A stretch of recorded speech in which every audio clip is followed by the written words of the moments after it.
Welcome to Unthinkable. I'm Jay Kunzo, and it's time for another Slingshot.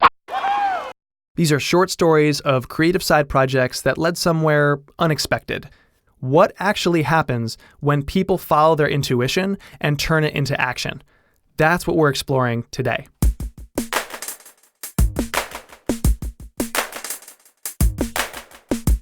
So going from sort of behind the scenes to being really enjoying the spotlight or being out there as a voice and doing speeches and panels and stuff I would never have thought of. It has changed my life significantly, but sort of the most amazing thing is the number of connections in the city that I've met. This is Tom O'Keefe. He's one of the most famous people in Boston, thanks to his nearly 200,000 followers on social media. But ask people in town if they know Tom O'Keefe, and most will say no. Because around here, Tom goes by a much different name, Boston Tweet. It was a crazy time for me. So I started Boston Tweet November 2008, which you remember, Lehman Brothers crash, September 2008. The economy was going into a recession, maybe a depression. And at that time, I had two internet startups one that I launched in May called Bizak, which was a valuation tool for internet startups, which at that time then all of a sudden became sort of worthless. And then I had this partnered with a doctor, created something called Infomed MD, which was a symptom checker, which actually probably did quite well during the recession because everyone was getting stress and heart pain, chest pain and stuff. And so, after 5 years of working on his own startups, Tom faced the most horrifying thing in the world for any entrepreneur: get a job working for someone else. But on the side, on this 2-year-old social network that nobody really understood at the time, Tom opened the account at Boston Tweet as a way to brand myself indirectly by creating awareness for local business. I actually wanted Boston Tweets, plural, because I was like, I'm definitely going to send more than one tweet. And thankfully, someone already had that, so I went with Boston Tweet because today Boston Tweet's sort of synonymous with me as a nickname. Everyone calls me Boston Tweet. But that's the way it instantly started, not expecting anything, expecting maybe in a few months to be able to get a job in January, and after that, who knows what. Yeah, Tom would end up never needing to go get that job. For the next month, he ran around the city tweeting about local restaurants, bars, community events, and more. So at that time, I was trying to cover everything happening in the city. I probably sent 30 tweets a day. And, it was new and it just started taking off. And then companies started coming to me to make connections in Boston. Including a company you probably have heard of, one that was the fastest growing in history at one point, Groupon. Now, being an early adopter, this wasn't the first time that Tom had tried to use Twitter in its 2-year history. So I tried Twitter early 2008 talking about Tom O'Keefe. Super boring topic. Didn't go anywhere, and I didn't know how to use Twitter for that. It just didn't make sense for me. There was only so much you could talk about. Then when I turned it around and said, let's look at Boston and report about what's going on in Boston, it was super easy. Suddenly, Tom had endless material to share, material that others who didn't already know him might actually care about. Just one problem. At that time, Twitter was mainly early adopters like Tom, and as far as he could tell, only 3 restaurants out of the hundreds and hundreds in Boston were using Twitter. So I asked him point blank, with that reality, why would you launch a side project on that network? I don't know. It was just thrown out there, to be honest. It really was a test. And the test started paying off. In just about a month, Boston Tweet had grown to over 2,000 followers, which at the time was pretty unheard of. Then, things started happening that Tom could never have expected. Yeah, I think it was that summer of 2009, is when a lot of the media in Boston started inviting me in, talking to them on TV shows, on radio, FNX, who I miss dearly, had me in frequently within that summer and talking about Twitter. And what was really blowing me away there was a lot of stuff I was tweeting back then was showing up on Boston.com or being talked about on the radio. So it was a huge awakening for me to see that social media is starting to influence traditional media. Actually, I remember one of the DJs saying that you have a bigger audience and more influence than us on the radio. And for me, that was huge because I grew up listening to DJs. I mean, think about that.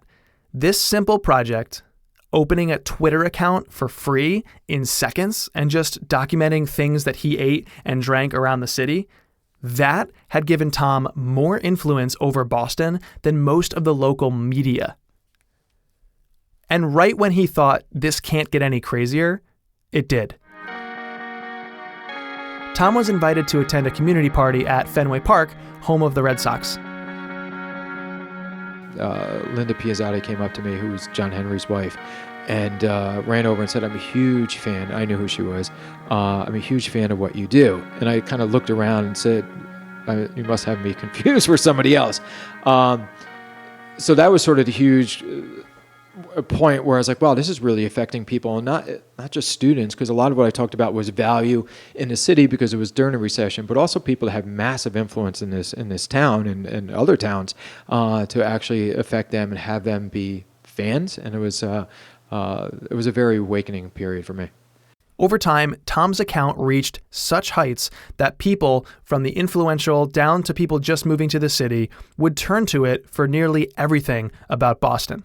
And you know what they say, with great power on Twitter comes great troll ability. I've always said the best thing about Twitter is a nonstop flow of information. And the worst thing about Twitter is the nonstop flow of information. So it's always has been a challenge trying to get media out there immediately. So when Mayor Menino died, I went for a run, and I remember coming back to my phone 30 or 40 minutes after the news broke, and people tweeting me saying, why wouldn't you report on Mayor Menino's death? And it was 30, 40 minutes. Years ago, it was sort of, you had 24 hours to report the news when the newspaper came out.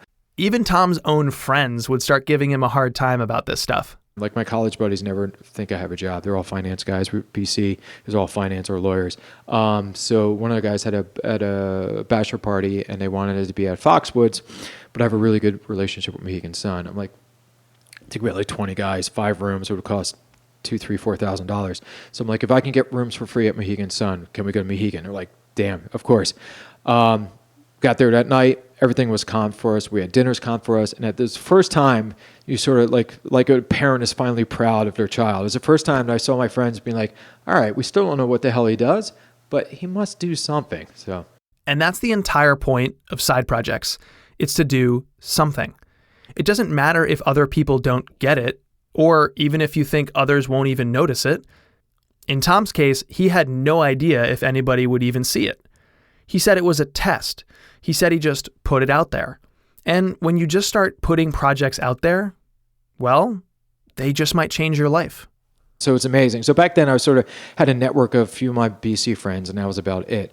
Sort of didn't like to talk on radio, on microphone, especially on TV. Had 1 or 2 photos of myself, including that avatar. It was really the only picture I had of myself and then. So going from sort of behind the scenes to being really enjoying the spotlight, or being out there as a voice and doing speeches and panels and stuff I would never have thought of.